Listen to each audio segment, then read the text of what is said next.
whiteness is a cherished attribute. Sociologist W.E.B. Du Bois talked about the wages of whiteness, that certain privileges come with being white. And perhaps the greatest of those privileges is the privilege to free space, the privilege to own one's own labor, and the privilege to own one's own body, the privilege to exclude. And so these are the privileges that come with the attribute of being white. And this is why I speak of whiteness as cherished property.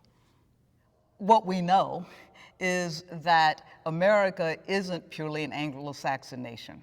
America is an immigrant nation. And those who would come from Europe are indeed immigrants and not all Anglo Saxon.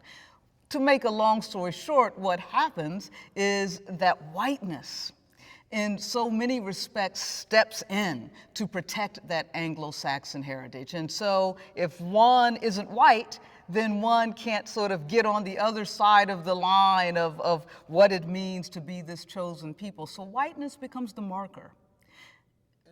When you have founding fathers like Thomas Jefferson, who were thoroughgoing Anglo Saxonists. Thomas Jefferson even wrote a letter, I believe, to his granddaughter in which he suggested that Tacitus' book, Germania, which is where he develops his Anglo Saxon myth, was one of the best books ever written. And so Thomas Jefferson, really, he wanted Anglo Saxon language to be a part of university curricula. He really wanted to make sure that we stayed true to Anglo Saxon institutions, political institutions. And so he was a thoroughgoing Anglo-Saxonist, and so much so to the point we know that Thomas Jefferson had very, in this day and age we would say, bigoted views toward non-white bodies. And indeed, in his notes to Virginia, he often articulated very biased and negative views in terms of the black body, comparing them to orangutans, for instance. And so Thomas Jefferson, what we know of our founding fathers is that they too were very steeped in this idea that the Anglo-Saxon, that the white body was the superior body. And in so many respects, this country, the democracy that this country is founded on, freedom and justice and life and liberty to all, was never intended for the non-white body. It was never intended for the black body. And so that which, of course, reinforces this ideal is what we've seen in history, and that is chattel slavery. The black body, by and large, was introduced into this country as chattel, as property. Chattel meaning belonging to another.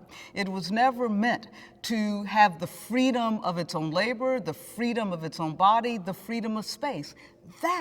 That privilege was the privilege of whiteness. And so that's what we began to see, is that whiteness stands for certain privileges, that is freedom, and blackness begins to symbolize that which is unfree. What we see is that whiteness becomes a racialized social construction. And one of the things that we see in the country today, and I'm digressing a little bit now, back to your question, but one of the things that we see today is that one of the privileges of whiteness is that white people don't understand that they too are raced. And they are raced with the whiteness of privilege. And of course, black people are raced with the blackness of penalty, of lack of privilege. And so with the construction of whiteness, and whiteness is constructed to stand over and against that which is non-white. It is that idea that those who are white, those who have the greatest connection, let's say, to the Anglo-Saxon heritage and Anglo-Saxon myth, that those are a privileged people. Now, the thing about whiteness is that it only makes sense in relationship to that which is non-white, right?